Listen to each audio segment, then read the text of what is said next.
Hi everyone, welcome back to the channel Tradeopathy. So overall अगर markets के बारे में बात करें, मार्केट्स कहीं ना कहीं प्रॉपर एक बड़ी सेलिंग देखने को मिली। जब हमें बाइंग देखने को मिल रही थी तो फिर मार्केट ने प्रॉपर रिजेक्शन देखता हुआ दिखाई दिया। अब मार्केट में रिजेक्शन दिख रहा था, लेकिन मार्केट में लास्ट लेग में दोबारा बाइंग देखी। लास्ट डे पर अगर आप देखोगे, फ्राइडे की क्लोजिंग पर देखोगे तो आपको एक डायरेक्शनल मूव प्ले होता हुआ दिखाई दिया। हमने बस नीचे की तरफ खोले, लेकिन वहां से प्रॉपर शार्प बाइंग आई। तो भाई मार्केट अभी भी रेंज में फंसा हुआ है, लेकिन मैं जैसे कि लास्ट वीडियो से बताता हुआ आ रहा हूँ, मार्केट जितना रेंज में रहेगा, मार्केट जितना कंसोलिडेटेड रहेगा, मार्केट रेंज तोड़ने के बाद उतना ही फ्रेश, उतना ही बड़ा, उतना ही ट्रेंडिंग मोमेंटम करेगा। तो यहाँ पे मार्केट क्या कर रहा है, यहाँ पे मार्केट पेशेंस टेस्ट कर रहा है। तो वो हम सारी चीजें डिस्कशन कर लेंगे, क्योंकि माय पर्सनल गेम प्लान वाली वीडियो है, तो उसमें मैं डिटेल में बड़े टाइम फ्रेम पर भी आपको दिखाऊंगा कि अगर आप इन्वेस्टिंग भी करते हो, पोर्टफोलियो भी बिल्ड करते हो, या फिर पोजिशनली ट्रेडिंग की अच्छी अपॉर्चुनिटीज ढूंढते हो, तो किन लेवल से आपको मार्केट टर्न आउट करता दिखेगा। क्योंकि देखो, जब कई बार कंसोलिडेशन हो जाता है ना, प्रॉपर चॉपीनेस हो जाती है मार्केट में, समझ में नहीं आता कि मार्केट ऊपर जाएगा कि नीचे। सबसे बढ़िया तरीका होता है कि आप बड़े टाइम फ्रेम पर एनालाइज करो, आपको क्लियर कट चीजें, सारी चीजें दिखती हैं। तो मेक श्योर वीडियो को पूरा देखो, पेशेंटली देखो, समझ कर देखो। आज अभी मैं वीडियो जिस टाइम पे बना रहा हूँ, उससे आधे घंटे पहले सबसे बड़ी इंडिया में जो न्यूज आई है वो ये आई है कि भाई अपने एजुकेशन मिनिस्टर धर्मेंद्र प्रधान ने रिजाइन कर दिया है फाइनली। पूरा प्रोटेस्ट चल रहा था, इतने लगातार आप देखोगे 20-25 दिन से प्रोटेस्ट चल रहा था, लेकिन वो कहीं ना कहीं अब उसका फल मिला है। आप अगर मुझसे पूछोगे तो भाई मैं डेफिनेटली पॉलिटिकल पॉइंट पे ज़्यादा नहीं बोलता हूँ इस चैनल पर, लेकिन मैं फॉलो करता हूँ जियो पॉलिटिक्स को, सारी चीज़ों को। तो 5 मिनट अगर किसी को सुनना हो, इकोनॉमी वाइज, नेशन वाइज, अगर अपने देश से थोड़ा सा भी मतलब हो, तो डेफिनेटली 5-7 मिनट शुरू में सुनना, आपको समझ में आएगा कि भाई मैं क्यों ज़्यादा नहीं बोलता इस मामले में, क्यों ज़्यादा नहीं पढ़ता, लेकिन क्या ये सही है, क्या ये गलत है, कौन सी पार्टी सही है, कौन सी पार्टी गलत है, आई डोंट नो। लेकिन थोड़ा सा मैं डिस्कशन जरूर करना चाहूंगा 5 मिनट। लेकिन भाई अगर चैनल अच्छा लगता है, कंटेंट अच्छा लगता है, मेरी बातें अच्छी लगती है, चैनल को सब्सक्राइब जरूर करा करो, ऑल वाला बटन दबाया करो, जिससे सारे नोटिफिकेशन आपको टाइम मिल जाए। वीडियो अच्छी लगे तो लाइक जरूर कर देना। आपका लाइक, आपका सब्सक्रिप्शन, आपका कमेंट मेरे लिए बहुत इंपॉर्टेंट है। मैं कोई एक भी रुपया नहीं देता, मुझे अभी तक इससे एक भी रुपया नहीं मिलता, लेकिन क्यों कह रहा हूं मैं लाइक सब्सक्राइब करने की। लाइक अगर आप करते हो तो मुझे पता चलता है कि आपको कंटेंट अच्छा लग रहा है, एक इंकरेजमेंट मिलती है, मुझे एक बूस्ट प्रोवाइड होता है। सब्सक्राइब करने के लिए इसलिए करो क्योंकि देखो भाई, कोई शेड्यूल नहीं रहता। अब एक दिन पहले मैं बता देता हूँ, हालांकि टेलीग्राम ग्रुप पर अपडेट करता हूँ, और जो जिन्होंने चैनल सब्सक्राइब करा हुआ है उन्हें नोटिफिकेशन मिलता है कि मैंने लाइव स्ट्रीम के लिए अपना यहाँ पे डाल दिया है, टाइम सेट कर दिया है यूट्यूब पर। तो जब भी लाइव आऊंगा तो आपको पता चल जाएगा। अगर आपने चैनल को सब्सक्राइब करा हुआ है, ऑल वाला बटन दबाया हुआ है, तो आप लाइव ज्वाइन करना मिस ना कर दो। सिर्फ इसलिए आप जरूर सब्सक्राइब करना चैनल को। और अगर आप सब्सक्राइब करते हो, लाइक करते हो, कमेंट करते हो, तो मुझे दिल से अच्छा लगता है। ठीक है, अगर वीडियोस अच्छी लगती हो तो डेफिनेटली एक बार लाइक जरूर कर देना। और एक इंपॉर्टेंट चीज, प्लेलिस्ट जरूर जाकर देखना। प्रीमियम स्टॉक मार्केट का क्रैश कोर्स चल रहा है अपना, फ्री ऑफ कॉस्ट आप इस क्रैश कोर्स को देख सकते हो। बहुत तगड़े लेवल का A to Z, बेसिक से लेके एडवांस तक सारी चीजें बता रहा हूँ। सो मेक श्योर इस क्रैश कोर्स को जरूर देखो। आई बटन पर मैं लिंक भी कर दूंगा, नहीं तो चैनल पर जाकर डायरेक्ट देख सकते हो। तो टाइम वेस्ट नहीं करेंगे, बिना किसी टाइम वेस्ट के अपनी तगड़ी सी वीडियो को स्टार्ट करते हैं। तो सबसे पहले मैं 5 मिनट डिस्कशन करना चाहूंगा कि भाई आखिरकार इंडिया में चल क्या रहा है, उसके बारे में थोड़ा सा डिस्कशन करते हैं। अभी आधे घंटे पहले न्यूज आई कि भाई धर्मेंद्र प्रधान, जो कि अपने एजुकेशन मिनिस्टर थे, उन्होंने रिजाइन कर दिया है सीजेपी के प्रोटेस्ट के बाद। अब अगर आप मुझसे पूछोगे, तो अगर मैं आपको प्रॉपर अपना पॉलिटिकल पॉइंट ऑफ व्यू बताऊं, तो आप अगर मुझसे पूछोगे कि भाई आप किसको सपोर्ट करते हो, देखो बीजेपी ने कुछ अच्छे काम करे, बहुत सारे गलत काम करे, तो आप बीजेपी को सपोर्ट करते हो? मेरे हिसाब से भाई मैं बीजेपी को सपोर्ट नहीं करता हूँ। क्या आप सीजेपी को सपोर्ट करते हो? फिर मैं सीजेपी को भी सपोर्ट नहीं करता हूँ। फिर आप कांग्रेस को सपोर्ट करते हो? भाई मैं यहाँ पे किसी भी पॉलिटिकल पार्टी को सपोर्ट नहीं करता हूँ। तो फिर आप मुझसे पूछोगे कि भाई मतलब फिर क्या पॉइंट ऑफ व्यू है आपका पॉलिटिकल। देखो, मैं वही बात बता रहा हूँ कि बीजेपी ने अच्छे काम करे। मैं उत्तर प्रदेश में काफी टाइम रहा हूँ, उत्तर प्रदेश में मेरा घर है, तो मैं आपको बताता हूँ कि भाई योगी ने काफी अच्छा काम करा, लेकिन बीजेपी ने ओवरऑल बहुत अच्छे काम नहीं करे, काफी सारे गलत काम करे। तो मैं बीजेपी के सपोर्ट में नहीं हूं। अब इसका मतलब, अगर मैं बीजेपी के सपोर्ट में नहीं हूं, इसका मतलब ये बिल्कुल भी नहीं कि मैं कांग्रेस के सपोर्ट में हूं, सीजेपी के सपोर्ट में हूं। वो आपको पॉइंट ऑफ व्यू अपना चेंज करना पड़ेगा, ये चीज आपको समझनी पड़ेगी। काफी सारे लोग क्या सोचते हैं, बिल्कुल बांट दिया है, या तो आप राहुल गांधी को सपोर्ट करोगे, या फिर मोदी को सपोर्ट करोगे, या फिर केजरीवाल को सपोर्ट करोगे, नहीं तो भाई कांग्रेस जनता पार्टी में घुस जाओ, सीजेपी में घुस जाओ। मैं किसी भी पार्टी को सपोर्ट नहीं करता। अब आप पूछोगे कि भाई सीजेपी क्या गलत कर रही है, सीजेपी तो अच्छी काम कर रही है, प्रोटेस्ट कर रही है। देखो, सीजेपी पार्टी कैसे बनी है? सीजेपी पार्टी बनी है एक ईगो के चलते हुए, जो उन्होंने कॉकरोच वर्ड बोल दिया, उसके चलते एक पार्टी बन गई। अब हमारे जो आजकल के जो लोग हैं, जेनजी जो हैं, वो कहीं ना कहीं इस चीज में जुट गए। अब इस चीज में जुड़ गए तो कहीं ना कहीं उन्होंने प्रोटेस्ट खड़ा कर दिया। ये बहुत अच्छी बात है कि भाई हम आवाज उठा रहे हैं, गलत चीज के बाद आवाज उठाई। लेकिन देखो, एक अगर आप थोड़ी सी भी समझदार होगे तो आपको ये चीज समझ में आनी पड़ेगी कि आवाज किस तरीके से उठाई जाती है। अगर आप देखोगे कितने दिन तक प्रोटेस्ट हो रहा था, कुछ हुआ? कुछ भी नहीं हुआ। अगर आपको मैं बात करता हूँ, आप कहोगे कि भाई ये विराट कोहली या फिर कोई सोशल मीडिया इन्फ्लुएंसर, मतलब इन्फ्लुएंसर से मतलब कोई बड़ा सेलिब्रिटी कमेंट क्यों नहीं कर रहा? सबसे पहले किसने कमेंट करा? सबसे पहले कमेंट करा भाई सलमान भाई ने। सलमान खान ने सबसे पहले जो ट्वीट करा, उसके बाद ही सारी चीज़ें चेंज हुई। अब मैं यहाँ पे कोई हाइप बनाने के लिए नहीं कह रहा हूँ, लेकिन आपको ये चीज़ समझनी पड़ेगी कि सेलिब्रिटीज़ के यहाँ पे पॉलिटिकल इश्यूज पे कहीं ना कहीं लिमिटेशंस होती हैं, वो पॉलिटिकल इश्यूज में नहीं बोल सकते। ये ऐसा रूल है यहाँ का, इंडिया में सच में रूल है, एक प्रॉपर प्रीएम्बल है इसके ऊपर। लेकिन जब सलमान खान ने ट्वीट करा तो वहां से फिर वांगचुक को भी थोड़ा हटना पड़ा साइड में। पीएम ने भी डिसीजन लिया भाई, पीएम की अगर आपने देखा होगा उनके उस पे पेज पे रील भी आई उनकी, उन्होंने भी वीडियो डाला, अपलोड करा। और कहीं ना कहीं फिर सारे सेलिब्रिटीज कूदे। जब सारे सेलिब्रिटीज कूदे इस चीज में, इस प्रोटेस्ट में, तो कहीं ना कहीं फिर वही सरकार को पीछे हटना पड़ा, क्योंकि उन्हें पता था कि ये प्रोटेस्ट इतने बड़े लेवल पर हो गया। जब सलमान खान जैसे वर्ल्ड क्लास सुपरस्टार और बाकी के सारे जब कमेंट कर रहे हैं, सारे सेलिब्रिटीज, सारे बॉलीवुड स्टार्स कमेंट कर रहे हैं, पॉलिटिशियंस कमेंट कर रहे हैं, तो कहीं ना कहीं झुकना ही पड़ा। और उस झुकने के चक्कर में भाई धर्मेंद्र प्रधान को रिजाइन करना ही पड़ा। अब आप मुझसे पूछोगे कि क्या भाई ये प्रोटेस्ट करने का तरीका सही था जेनजी का? मेरे हिसाब से बिल्कुल भी नहीं, क्योंकि अगर आप प्रोटेस्ट में देखोगे ना तो ऑलमोस्ट 90% पीपल सिर्फ रील बनाने जा रहे हैं, वहाँ पे मौज मस्ती करने जा रहे हैं, खाने जा रहे हैं, खाना मिल रहा है, ये हो रहा है, वो हो रहा है, टाइम पास हो रहा है, लिटरली टाइम पास हो रहा है। क्योंकि जो प्रोटेस्ट होता है ना, वो इस तरीके से नहीं होता कि आप प्रोटेस्ट में एंजॉय करो। प्रोटेस्ट एंजॉय करने का टाइम नहीं है, प्रोटेस्ट है अपनी आवाज़ उठाने का टाइम।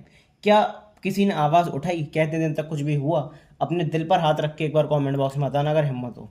लेकिन यस, जब सेलिब्रिटी कूदे, और सेलिब्रिटी किस तरीके से कूदे, अगर आपने देखा हो आयशा खान का वीडियो, आयशा खान कूदी और प्रॉपर तरीके से पॉलिटिकल सपोर्ट, और प्रॉपर तरीके से उस तरीके से कूदी कि मतलब उन्हें प्रोटेस्ट ही करना है, वो एंजॉयमेंट के लिए नहीं जा रहा है वहाँ पे कि चलो भाई मेला चल रहा है चलते हैं। तो आपको प्रोटेस्ट करने का तरीका भी पता होना चाहिए। तो सीजेपी जो है वो भी भाई, अगर मैं पर्सनली बताऊँ, कुछ बुरा मत मानना जो सीजेपी का सपोर्टर हो, लेकिन लिटरली भाई ऑलमोस्ट सारी पार्टीज आपका माइंड वॉश करती हैं। आपको कभी लगेगा भाई बीजेपी बहुत अच्छी है क्योंकि पाकिस्तान के खिलाफ अटैक कर रही है, कभी आपको लगेगा कांग्रेस बहुत अच्छी है क्योंकि वो बीजेपी के अगेंस्ट बोल रही है, बीजेपी की पोल खोल रही है, कभी आपको सीजेपी लगेगी कि भाई सीजेपी तो दुनिया अपनी जनता की पार्टी है, कि सीजेपी अपनी पब्लिक की पार्टी है, सारे कॉकरोच सारे जैनजीज हैं इसमें, बड़ी कूल पार्टी है। तो आपको कभी कोई पार्टी अच्छी लगेगी, लिटरली हर एक पार्टी एक जैसी है, कोई भी पार्टी इसमें अलग नहीं है। आप अगर किसी को सपोर्ट करना चाहते हो तो आप अपने आप को सपोर्ट कर सकते हो। कैसे सपोर्ट कर सकते हो? आप सिर्फ दो तीन चीज़ों पे काम करो, आप लिटरली अनटचेबल हो जाओगे। अपने पैसे पे काम करो, अपनी हेल्थ पे काम करो, अपनी फैमिली पे काम करो। अगर आपके बस की है यहाँ पे रहना तो आप यहाँ पे रह सकते हो, अगर आपके बस की है बाहर जाना तो आप डेफिनेटली बाहर जा सकते हो। मेरे को इससे अच्छा उपाय कोई नहीं लगता, क्योंकि अगर आप इसमें उलझोगे ना पॉलिटिकल चीज़ों में तो फिर आप उलझते चले जाओगे, लेकिन ये एवर एंडिंग है, ये चीज़ आपको समझनी पड़ेगी। तो लिटरली मैं ज़्यादा इसमें नहीं घुसता हूँ, मैं सिर्फ अपने पैसे कमाने पे ध्यान देता हूँ, अपनी फैमिली के ऊपर ध्यान देता हूँ। हमें कोई टच नहीं कर पाए, बस उस पर ध्यान देना है, इतना अपना नाम बनाना है, इतनी अपने पैसा बनाना है, ये सारी चीज़ें बनानी है, ठीक है। और अगर हो सके पॉसिबल तो फिर आप बाहर भी जा सकते हो, अगर आपको यहाँ पे सूटेबल है तो आप यहाँ पे रह सकते हो, वो आपके ऊपर है, ठीक है। बात करते हैं कि भाई मार्केट्स में क्या हो सकता है, थोड़ा सा ज़्यादा डिस्कशन हो गया, लेकिन लिटरली डिस्कशन ज़रूरी था क्योंकि बहुत बड़ी न्यूज़ है कि भाई सीजेपी ने रिजाइन करा है। लेकिन यस, कहीं ना कहीं बीजेपी को अब थोड़ा सा डरना पड़ेगा कि भाई ये जैनजी जो हैं थोड़े से सनकी तो हैं, और जब इनको सनक सवार हो जाती है तो फिर ये प्रोटेस्ट कितने भी दिन तक दे सकते हैं, क्योंकि अनएम्प्लॉयमेंट तो अल्टीमेटली भाई सरकार ने फैलाया ना, अनएम्प्लॉयमेंट से सरकार ने फैलाया, नौकरी तो दी नहीं। अब ये नाचेंगे कहाँ पर? जो अनएम्प्लॉयड लोग हैं इन्हीं के सिर पर नाचेंगे। तो वो चीज़ आपको समझनी पड़ेगी और वो सरकार को भी समझनी पड़ेगी, और वो समझ में आ गया होगा इस रेजिग्नेशन के बाद, ठीक है। बात करते हैं भाई मार्केट्स में क्या ट्रिगर्स हो सकते हैं, मार्केट्स किस तरीके से काम कर सकते हैं, पर उसके बारे में डिस्कशन करते हैं। तो ज़्यादा चर्चा नहीं करेंगे, पॉलिटिकल पॉइंट ऑफ व्यू पे थोड़ी सी ज़्यादा चर्चा हो गई, रेगुलरली मैं नहीं करता हूँ, जिसको जो देखते हैं वीडियोस उन्हें पता है। बात करते हैं कि भाई सबसे दो बड़े ट्रिगर्स, जैसे कि मैं हर वीडियो में बताता हुआ आ रहा हूँ पिछले 3-4 दिनों से, 5 दिनों से, कि सबसे पहला ट्रिगर क्या है। सबसे पहला ट्रिगर है भाई अपना क्रूड ऑयल के प्राइसेस। क्रूड ऑयल के प्राइसेस बढ़े हैं तो कहीं ना कहीं मार्केट्स में सेलिंग देखने को मिल रही है, लेकिन ये मार्केट्स में अभी भी पैनिक देखने को क्यों नहीं मिल रहा? क्योंकि क्रूड ऑयल तो लगातार बढ़ता जा रहा है। अगर आप क्रूड ऑयल को बॉटम से देखोगे तो आपको दिखेगा कि भाई कितने परसेंट का गेन है। यहाँ पे मैं एक बार प्राइस रेंज बना के दिखाता हूँ तो आपको दिखेगा कि कितने परसेंट का गेन है। 45% के आसपास क्रूड हाइक हो चुका है, 70 से लेके 101 तक इसने टच करा। तो यहाँ पे क्यों मार्केट में एग्रेसिव सेलिंग नहीं आ रही? आपको चीज समझनी पड़ेगी। जब क्रूड ऑयल यहाँ पर था 118 वाले लेवल्स पर था, तब अपनी गवर्नमेंट ने पेट्रोल के प्राइसेस हाइक करे थे, डीजल के प्राइसेस हाइक करे थे 5-7 रुपए के आसपास। लेकिन जब भी क्रूड ऑयल 70 पे आया, क्या उन्होंने कम करे प्राइसेस? नहीं करे।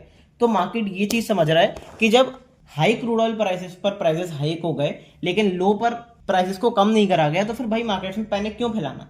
अब ये क्रूड ऑयल अगर यहाँ से बढ़ता है ना तो डेफिनेटली मार्केट्स में पैनिक फैलेगा, क्योंकि बहुत अच्छे हाइस तक जा सकता है। क्योंकि क्रूड ऑयल बढ़ने से किसको फायदा है, मैं कई बार बता चुका हूँ, क्रूड ऑयल अगर बढ़ता है, क्रूड ऑयल के प्राइसेस बढ़ते हैं तो उससे ईरान को फायदा है, बिल्कुल फायदा, क्योंकि ईरान बहुत बड़ा एक्सपोर्टर है। यूएस को फायदा है, बिल्कुल फायदा है, क्योंकि यूएस के पास वेनेजुएला है और कहीं ना कहीं वो खदान है। इतना अच्छा क्रूड नहीं है लेकिन क्रूड तो क्रूड है और बिक भी रहा है। क्या उससे रशिया को फायदा है, बिल्कुल फायदा, क्योंकि भाई रशिया भी बहुत बड़ा एक्सपोर्टर है कहीं ना कहीं क्रूड का। तो इनसे इन कंट्रीज को अगर आप आपस में देखोगे तो इन तीनों कंट्रीज के बीच में टकराव चल रहा है कि भाई यूएस ईरान की लड़ाई हो रही है, रशिया कभी किसी के साथ है, कभी रशिया बिजनेस में है, तो रशिया यूएस के भी अगेंस्ट हो जाता है, कई बार चाइना यूएस के अगेंस्ट हो जाता है, चाइना रशिया आपस में अगेंस्ट हो जाता है। तो आपको दिखेगा कि पॉलिटिकल चीज़ इतनी अच्छी नहीं है। लेकिन अगर आप क्रूड के ऊपर देखोगे तो इन सब ये एक साथ हैं, किसके अगेंस्ट, इंडिया के अगेंस्ट। क्यों, क्योंकि भाई इंडिया तो इंपोर्टर है, सबसे ज्यादा नुकसान किसको है क्रूड बढ़ने पे, इंडिया को। क्रूड जब थोड़ा थोड़ा भी बढ़ता है ना तो इंडिया की थर थर कांप जाती है। क्यों, क्योंकि क्रूड बढ़ने से सिर्फ ऐसा नहीं है कि पेट्रोल डीजल के प्राइसेस पर हाइक होगा, सारे प्राइसेस हाइक होंगे। क्यों, क्योंकि क्रूड जो है वो बाय प्रोडक्ट है काफी सारी चीजों का। प्लास्टिक चेयर्स देखोगे, काफी सारे इंस्ट्रूमेंट्स देखोगे, यूटेंसिल्स देखोगे, तो उनका बाय प्रोडक्ट भी क्रूड ही है, मतलब क्रूड के बाय प्रोडक्ट हैं वो सब चीजें। तो कहीं ना कहीं हर चीज आपको इंडिया में महंगी होती है दिखेगी। और वही क्या होता है, वही होता है भाई इन्फ्लेशन का डर। और अभी तो ग्लोबल लेवल पे, तो फिर ये ग्लोबल इन्फ्लेशन के डर को बढ़ा रहा है क्रूड का हाइक जो, क्रूड हाइक्स जो है। तो कहीं ना कहीं वहां पे आपको प्रॉपर प्रेशर देखने को मिल रहा है जियोपॉलिटिकल टेंशंस में, ग्लोबल मार्केट्स में, मेनली इंडियन मार्केट्स में।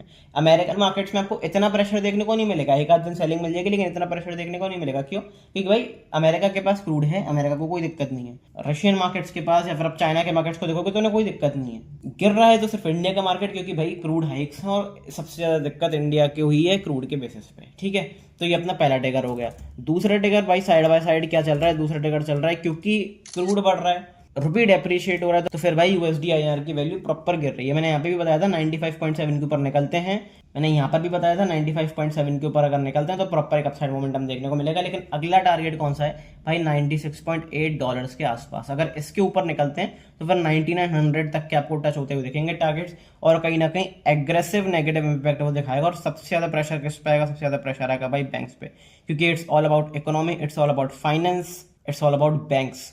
पैसे से रिलेटेड है सब कुछ, और पैसे से रिलेटेड है तो सबसे ज्यादा प्रेशर बैंक्स पर रहेगा। क्योंकि भाई बैंक्स कहीं ना कहीं अगर आप देखोगे ना तो छोटी छोटी बैंक जो होती है, आपने देखा होगा कि भाई एक छोटे से सेक्टर में खुल गई एक सिटी की बैंक, तो वो तो भाई इन जगहों पे कंगाल हो जाती है लिटरली। और बड़ी बैंक्स पर भी बहुत प्रेशर पड़ता है। जिस तरीके के रिजल्ट्स हैं एचडीएफसी के, एक्सिस बैंक के, लिटरली बहुत नेगेटिव इंपैक्ट इन चीजों का पड़ने वाला है। अगर यूएसडी आईएनआर डेप्रिशिएट होने से नहीं रुका, इंडियन रुपी जो है वो डेप्रिशिएट होने से नहीं रुका, तो कहीं ना कहीं बहुत ज्यादा प्रेशर होने वाला है। इसके क्या कोई तरीका है रोकने का, काफी सारी तरह के हैं, लेकिन भाई इंडियन गवर्नमेंट रोकती है कि नहीं वो उनके ऊपर है, वो उनकी कंडीशन के ऊपर है। अगर आप प्रोटेस्ट पर ही ध्यान देता रहोगे कि प्रोटेस्ट करवाना है, प्रोटेस्ट रोकना है, ये करना है, वो करना है, तो उसको आप साइड में रख सकते हो। लेकिन सबसे बड़ा जो अभी टेंशन का विषय है इंडिया के लिए वो भाई इंडियन रुपी का गिरना ही है।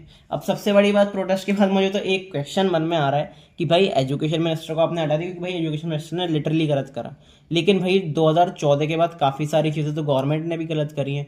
तो मैं ये पूछना चाह रहा हूँ, बीजेपी नहीं, कांग्रेस नहीं, सीजेपी कुछ भी नहीं, लेकिन जो करंट गवर्नमेंट है जो गलत कर रही है, क्या गवर्नमेंट के अगेंस्ट भी प्रोटेस्ट तैयार हो सकता है क्या हर डिपार्टमेंट? क्योंकि आप स्पोर्ट्स को देख लो भाई, स्पोर्ट्स में क्या कम घपला है? स्पोर्ट्स में सबको पता है कि भाई कितने फर्जीवाड़ा है। तो क्या स्पोर्ट्स के लिए भी कोई प्रोटेस्ट होगा? क्या अपनी हेल्थ के लिए भी कोई प्रोटेस्ट होगा? क्या अपने हक के लिए भी कोई प्रोटेस्ट होगा? जो हम टैक्स भर रहे हैं इतना, उसके लिए अगेंस्ट में, गवर्नमेंट के अगेंस्ट में, निर्मला सीतारमण के अगेंस्ट में, क्या भाई निर्मला ताई को कोई हटा पाएगा प्रोटेस्ट के साथ? वो मैं देखना चाह रहा हूँ। लेकिन बात करते भाई मार्केट्स में, तो दो चीज़ें मैंने आपको दिखा दी, यूएसडी आईएनआर, क्रूड, इनका किस तरीके से इंपैक्ट पड़ेगा। लेकिन फिलहाल बात करते हैं मार्केट्स में क्या देखने को मिलेगा। लेकिन उससे पहले मैं बता दूं कि सारी अपडेट, सारी अपॉर्चुनिटी, सारे सेटअप, सब कुछ A to Z आपको टेलीग्राम ग्रुप पे शेयर होता है, तो मेक श्योर जरूर ज्वाइन कर लो। लिंक आपका डिस्क्रिप्शन, पिन कमेंट, चैनल के बायो में दिया हुआ है। प्राइवेट ग्रुप है तो सिर्फ और सिर्फ आपको लिंक से ही ज्वाइन करना है, फ्री ऑफ कॉस्ट ज्वाइन कर सकते हो। मैं पे लिंक भी देता हूँ, फ्री ऑफ कॉस्ट, कोई पैसा देने की जरूरत नहीं है। नीचे जो लिंक दिया हुआ है वहाँ पे जाके डीएम करो, डीएम करोगे मेरी टीम जल्दी से जल्दी आपके साथ अप्रोच करेगी और फ्री ऑफ कॉस्ट आप इस ग्रुप में ज्वाइन हो सकते हो। ठीक है, तो फटाफट से ज्वाइन जरूर कर लेना। यहाँ पे मैं सारी अपडेट्स, सारी अपॉर्चुनिटीज, सारे सेटअप्स, सब कुछ A to Z आपको यहाँ पर बताता हूँ। सारी आप स्टॉक से रिलेटेड, इंडेक्स से रिलेटेड, क्रिप्टो से रिलेटेड। सबसे इंपॉर्टेंट क्या होता है कि भाई पिन पॉइंट लेवल जो कि इंपॉर्टेंट होता है मार्केट के लिए सुबह के टाइम, क्योंकि अगर बड़ा मोमेंटम आता है तो फिर मार्केट्स में अच्छी खासी आपको अपॉर्चुनिटीज देखने को मिलती हैं। और कई बार क्या होता है कि जब अगर बड़ा मोमेंटम आता है ना, चाहे बाइंग की साइड से सेलिंग की साइड, तो लोग कैच नहीं कर पाते क्योंकि लोगों को पता नहीं होता कि रुकना का है और फ्रेश एंट्री का बनाना है। तो वो पिन पॉइंट लेवल्स बहुत इंपॉर्टेंट हो जाते हैं। So make sure Telegram group का लिंक डिस्क्रिप्शन में दिया हुआ है, वहाँ पे जाके ज्वाइन कर सकते हो। और कोई भी दिक्कत आती है तो जो डिस्क्रिप्शन में लिंक दिया हुआ है वही टेलीग्राम ज्वाइन करने का, उसके थ्रू ही आप मुझे पर्सनली कॉन्टैक्ट भी कर सकते हो और ज्वाइन कर सकते हो। तो बात करते हैं भाई मार्केट्स में क्या चल रहा है, मार्केट्स में निफ्टी में क्या चल रहा है, बैंक निफ्टी में क्या चल रहा है, बड़े टाइम फ्रेम पर क्या देखने को मिलेगा, एक एक करके डिस्कशन करते हैं। सबसे पहले बात करते हैं भाई मंथली टाइम फ्रेम पर निफ्टी में क्या देखने को मिल रहा है। तो मंथली टाइम फ्रेम पर आप देखोगे कि हम एक रेंज के अंदर कहीं ना कहीं फंस गए हैं। ये जो हमने मार्च में एक बहुत बड़ी कैंडल बनाई थी, red candle, deep red candle, उसके अंदर हम फंस गए हैं। That is 25,000 upper range, 22,300 lower range. अगर आप देखोगे तो हम पहले इनसाइड कैंडल बनाया, फिर इसके अंदर ही अंदर हम ट्रेड करते रहे। यहाँ पे एक मार्च की कैंडल, उसके अंदर हमने अप्रैल की कैंडल, उसके अंदर मई की कैंडल, फिर उसके अंदर ही हमने जून की कैंडल, फिर अब कहीं ना कहीं जुलाई की कैंडल भी इसके अंदर ही बन रही है। तो जो रेंज है ना वो ट्रायंगुलर पैटर्न में और छोटी होती जा रही है। लेकिन इसका मतलब क्या मार्केट इसी तरीके से काम करेगा? बिल्कुल भी नहीं, क्योंकि रेंज फटेगी तो फिर शार्प फटेगी। अगर नीचे गया या फिर ऊपर गया, कहीं भी फटा, ये रेंज एक्सपेंड हुई तो बहुत तेज आपको एक बड़ा शार्प मूव देखने को मिलेगा। तो ऑप्शन सेलर्स के पर्सपेक्टिव से अभी ये मार्केट थोड़ा सा रिस्की होता जा रहा है, क्योंकि अगर ऑप्शन सेलर ट्रैप हुए, बड़े प्लेयर्स सारे ऑप्शन सेलिंग ही करते हैं, अगर ऑप्शन सेलर ट्रैप हुए तो फिर मार्केट में एक बड़ी शॉर्ट कवरिंग या फिर मार्केट में एक बड़ी लॉन्ग अनवाइंडिंग आपको देखने को डेफिनेटली मिलेगी। किस तरफ मूव आ सकता है, कौन से लेवल्स इंपॉर्टेंट है, इसके बारे में हम वीकली टाइम फ्रेम पर आगे बात करेंगे इसी वीडियो में। लेकिन उससे पहले मैं आपको बता दूं, क्योंकि हिस्टोरिकली पीरियडिक नेचर के हिसाब से देखा गया है कि भाई हर 4-5 साल में आपको एक क्रैश देखने को मिलता है, लेकिन 2020 के बाद कोई करेक्शन है, बड़ा क्रैश देखने को नहीं मिला।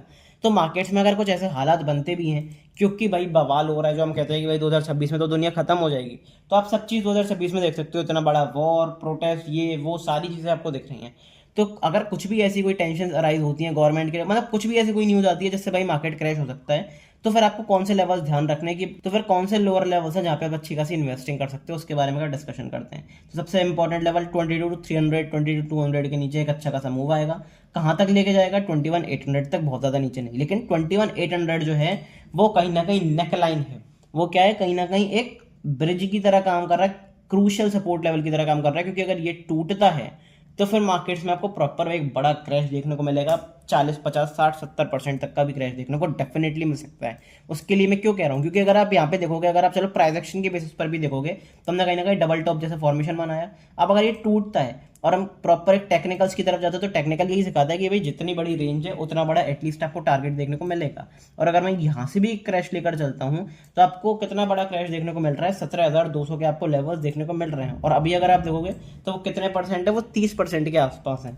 क्या इतना बड़ा क्रैश देखने को मिल सकता है? डेफिनेटली देखने को मिल सकता है। तो लेवल्स अगर मैं डिस्कस करना चाहूँ तो सबसे पहला लेवल अगर 21,800 के नीचे निकलता है तो 20,200 के आसपास यहाँ पे कुछ लेवल्स निकल के आ रहे हैं। फिर 2200 के नीचे 18,800 के आसपास कुछ लेवल्स निकल के आ रहे हैं। फिर उसके नीचे अगर आप देखोगे तो 16,800 के नीचे निकल के आ रहे हैं लेवल्स। और अगर फिर लास्ट सपोर्ट है अपना 15,192, 15,200 के आसपास अगर ये टूटता है तो फिर आपको एक बड़ा मेजर डिप या फिर एक मेजर क्रैश देखने को मिलेगा 13,000, 12,000। आई डोंट नो कहाँ तक ये नंबर जा सकता है। बहुत स्पेस है निफ्टी के पास, क्योंकि निफ्टी एग्रेसिवली अपसाइड मोमेंटम दिखा चुका है बिना किसी वजह से। बिना किसी वजह से मतलब क्योंकि ना तो हमारी इकोनॉमी उस तरीके से परफॉर्म कर रही, ना तो हमारी कंपनी उस तरीके से परफॉर्म कर रही। लेकिन ये जब भी 26,000, 25,000, 23,000, 24,000 इन लेवल्स पे ट्रेड कर रहा है, मेरे को एक क्वेश्चन है क्यों? क्योंकि भाई मार्केट इतना परफॉर्म किस बेसिस पे करेगा? भाई कंट्री के बेसिस पे करेगा ना, कि भाई नेशन परफॉर्म कर रहा है, उसी बेसिस पर तो निफ्टी परफॉर्म करेगा, उसी बेसिस पर तो नेशन परफॉर्म करेगा कि भाई कंट्री किस तरीके से ग्रो कर रही है, कंपनी किस तरीके से ग्रो कर रही है। पर ना तो हमारी कंट्री ग्रो कर पा रही है भी सही तरीके से, ना नेशन ग्रो कर पा रहा, ना कंपनीज ग्रो कर पा रही। तो फिर भाई किस बेसिस पर आप ये नंबर जस्टिफाई कर सकते हो? तो देखना पड़ेगा कि भाई क्रैश आता है कि मैं ये नहीं कह रहा हूँ कि अभी ही क्रैश आएगा, हो सकता है अगले साल आ जाए, लेकिन डेफिनेटली क्रैश कमिंग सून। बात करते हैं वीकली टाइम फ्रेम पर क्या देखने को मिल रहा है। तो वीकली टाइम फ्रेम पर भी अपने को कंसोलिडेशन देखने को मिलेगा, लेकिन एक इंटरेस्टिंग चीज आपको समझनी पड़ेगी कि भाई कितनी भी बाइंग आ जाए, जब तक मार्केट स्ट्रक्चर स्टेबल है, जब तक मार्केट स्ट्रक्चर स्टिल है नेगेटिव बायस के लिए, तब तक आप अल्टीमेटली बाइंग तो करके नहीं चल सकते। भी कौन सा लेवल है? ये लेवल है भाई 24,600। एक बार मैं आपको 24,600 भी चार्ट पर आकर दिखाता हूँ। जब तक हम 24,600 के ऊपर नहीं निकलते तब तक कोई एग्रेसिव बाइंग के बारे में भाई मैं पर्सनली नहीं सोचूंगा, क्योंकि 24,600 कौन सा लेवल है? यहाँ पे हम हायर हाइज हाई लोज बना रहे थे, फिर मार्केट ने जब इस स्विंग लो को तोड़ा तो मार्केट ने लोअर हाई लोअर लो फॉर्म करना शुरू करा। यहाँ पे हाई था, यहाँ पे लो, यहाँ पे हाई, फिर यहाँ पर लो, फिर यहाँ पे हाई। अब मार्केट अगर इस लो को तोड़ देता है तो फिर प्रॉपर ट्रेंड के साथ जाएंगे, लेकिन अगर मार्केट इस एरिया के ऊपर निकल जाता है तो मार्केट में कहीं ना कहीं स्ट्रक्चर चेंज देखने को मिलेगा, मार्केट में पॉजिटिव स्ट्रक्चर देखने को मिलेगा और चांसेस हायर साइड पे कि भाई मार्केट हायर हाई हाई लोज बना दे, लेकिन सस्टेन करना जरूरी है। ऐसा नहीं हो सकता कि मार्केट क्लोज करके फिर वापस नीचे आ जाए, तो फिर बहुत बुरी तरीके से बायर स्ट्रैप हो जाएंगे। लेकिन सस्टेन अगर करता है तो डेफिनेटली पॉजिटिव मोमेंटम भी आ सकता है। लेकिन क्योंकि अब ये मार्केट स्ट्रक्चर के हिसाब से चलेंगे जो हमें आंखों के सामने चार्ट पर दिख रहा है, अभी अगर उसके अकॉर्डिंगली मैं आपको बताऊं तो दो लेवल्स मेरे लिए इंपॉर्टेंट है, 24,782 24,285, इन दो एरियाज के आसपास हम आते हैं, नेगेटिव प्राइस एक्शन मानते हैं, नेगेटिव करने की क्लोजिंग करते हैं, रेजिस्टेंस दिखाते हैं, तो प्रॉपर एक सेलिंग की अपॉर्चुनिटी बनेगी पोजिशनली और बड़े टाइम फ्रेम पर अच्छी खासी सेलिंग करके चल सकते हो। मैंने आपको यहाँ पर भी बताया था, यहाँ पर भी बताया था, लगातार बता रहा हूँ अपॉर्चुनिटीज मिली हैं। तो लिटरली भाई लोगों ने पैसा बनाया है, कमेंट बॉक्स में बताया, टेलीग्राम पर भी मुझे मैसेज करके बताया कि यस ये सारी चीज़ें काम करती हैं, पर आपकी साइकोलॉजी अगर अच्छी है तभी काम करती हैं। इसीलिए ही मैं आपको चैनल पर फ्री ऑफ कॉस्ट सिखा रहा हूँ। मेक श्योर कि वो प्लेलिस्ट जो मैंने आपको बताई थी वो ज़रूर जाकर एक बार देखो, मास्टर द स्टॉक मार्केट, सारी चीज़ें आपको वहाँ पर बता रखी हैं और तगड़े एपिसोड्स अपने आने वाले हैं, तो डेफिनेटली एक बार जाकर ज़रूर देखना। आई होप आपको निफ्टी और बैंक निफ्टी में समझ में आया, निफ्टी में समझ में आया होगा बड़े टाइम फ्रेम पर कि क्या करके चलना है, क्या करके नहीं चलना। कन्फर्मेशन अपना आएगा भाई 24,800 के नीचे, अब हम सस्टेन करना भी शुरू कर रहे हैं, तो हो सकता है एग्रेसिव सेलिंग आए, लेकिन यस अगर प्रॉपर एक सेलिंग आनी है तो फिर हमें इस वीक के नीचे निकालना पड़ेगा और एक फॉलो थ्रू मोमेंटम देना पड़ेगा, क्योंकि जिस तरीके की कैंडल है बड़ी कैंडल है, लेकिन यहाँ पे वॉल्यूम कहीं ना कहीं मिसिंग है, और ये मिसिंग है तो यहाँ पे कन्फर्मेशन नहीं आया। कन्फर्मेशन कब आएगा? जब हम इस वीक के लो के नीचे निकलते हैं, मतलब आप मान सकते हो 23,600 के नीचे हम निकलेंगे, शुरू करेंगे निकलना, तो कहीं ना कहीं कन्फर्मेशन भी आपको देखने को मिलेगा और एग्रेसिव सेलिंग के लिए। लेकिन मंडे को गैप अप होगा या गैप डाउन होगा तो आप कमेंट बॉक्स में बताओ, क्योंकि भाई रिजाइन कर दिया है मार्केट, इसको किस तरीके से लेता है वो मार्केट के ऊपर मैं छोड़ रहा हूँ कि भाई मार्केट इस रेजिग्नेशन को, एजुकेशन मिनिस्टर के रेजिग्नेशन को, धर्मेंद्र प्रधान के रेजिग्नेशन को किस तरीके से लेता है। बात करते हैं बैंक निफ्टी की, लेकिन यस इंट्राडे बेसिस पर क्या करना है, क्या तगड़ी अपॉर्चुनिटी मिल सकती है वो मैं वीडियो में आपको कल के दिन बताऊंगा, क्योंकि कोई न्यूज़ भी आ जाएंगी, सारी चीज़ आपको पता चल जाएंगी। सो मेक श्योर चैनल को सब्सक्राइब जरूर करके रख लो। बात करते हैं भाई बैंक निफ्टी की, बैंक निफ्टी में क्या देखने को मिल रहा है। बैंक निफ्टी में अगर आप देखोगे प्रॉपर एक अपसाइड मोमेंटम, अब बैंक निफ्टी में मोमेंटम आपको एग्रेसिव देखने को मिलेगा हमेशा, मैं कई बार बता चुका हूँ क्यों देखने को मिलता है ऐसा, क्योंकि निफ्टी में क्या मल्टीपल सेक्टर्स हैं, निफ्टी में ऑटो सेक्टर भी है, स्टील सेक्टर भी है, मेटल सेक्टर भी है, आईटी सेक्टर भी है, फार्मा सेक्टर भी है, एनर्जी सेक्टर भी है, बहुत सारे सेक्टर्स हैं।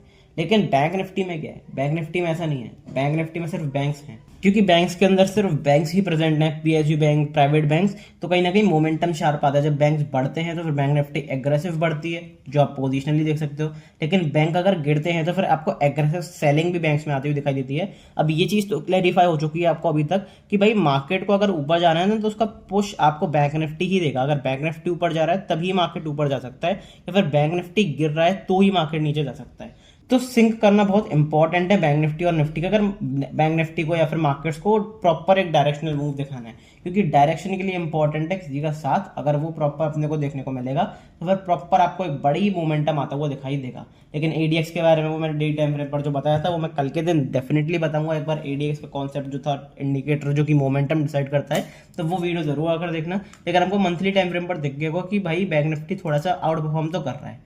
बात करते हैं वीकली टाइम फ्रेम पर। वीकली टाइम फ्रेम पे इंपॉर्टेंट अपना एरिया कौन सा था? वीकली टाइम फ्रेम पर अपना इंपॉर्टेंट एरिया था ये वाला, जिसके बारे में मैंने डिस्कशन भी करा था। अगर ये एरिया टूटता है, 56,900 टूटता है, तो कहीं ना कहीं हो सकता है बैंक निफ्टी में और सेलिंग आए, और इसके नीचे क्लोजिंग तो आ गई है, लेकिन बैंक निफ्टी क्या इसका फॉलो थ्रू मोमेंटम देता है या फिर बैंक निफ्टी इसके ऊपर दोबारा क्लोज करता है, वो देखना पड़ेगा। लेकिन ये इंपॉर्टेंट लेवल बहुत था, क्यों?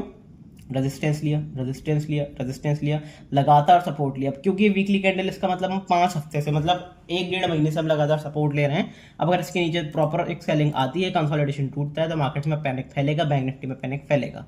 उसके लिए आपको वेल प्रिपेयर्ड रहना है, ठीक है, क्योंकि भी अपना स्ट्रक्चर पॉजिटिव तो नहीं हुआ है, एज सच पॉजिटिव नहीं हुआ स्ट्रक्चर, बड़े टाइम फ्रेम पर नेगेटिव है, तो यहाँ पे भी सेल ऑन राइज लगाकर चलेंगे तो एक लेवल या 2 लेवल आप कह सकते हो मेरे लिए इंपॉर्टेंट रहेंगे, और सबसे इंपॉर्टेंट लेवल है 57,285। इसके आसपास हम दोबारा आते हैं, रीटेस्ट करने आते हैं और फिर प्रॉपर यहाँ से दोबारा सेलिंग दिखाते हैं, तो एक अच्छी अपॉर्चुनिटी बनेगी कि पोजिशनली बैंक निफ्टी को सेल कर सको, क्योंकि बैंक्स की परफॉर्मेंस आपको दिख गई है कि भाई बैंक्स किस तरीके से परफॉर्म कर रहा है। जैसे आपने बंधन बैंक को देखा भाई, रिजल्ट के बाद 15% एक ही दिन में डाउन, तो वो सारी चीज़ें देखने को मिल रही हैं। तो वो सब कुछ मैं आपको टेलीग्राम ग्रुप पर ही डिस्कस कर दूंगा, और डेली टाइम फ्रेम पर इंट्राडे में क्या देखने को मिल सकता है वो हम सारी चीज़ें जानेंगे। लेकिन अगर वीडियो अच्छी लगी हो तो लाइक जरूर कर देना, चैनल को सब्सक्राइब जरूर कर देना, और यस टेलीग्राम ग्रुप जरूर ज्वाइन कर लो। सारी अपडेट्स लाइफ से रिलेटेड, सब चीज़ों से रिलेटेड अपडेट वहीं पर मिलती है। मिलते अगली वीडियो में, तब तक के लिए goodbye, thank you very much.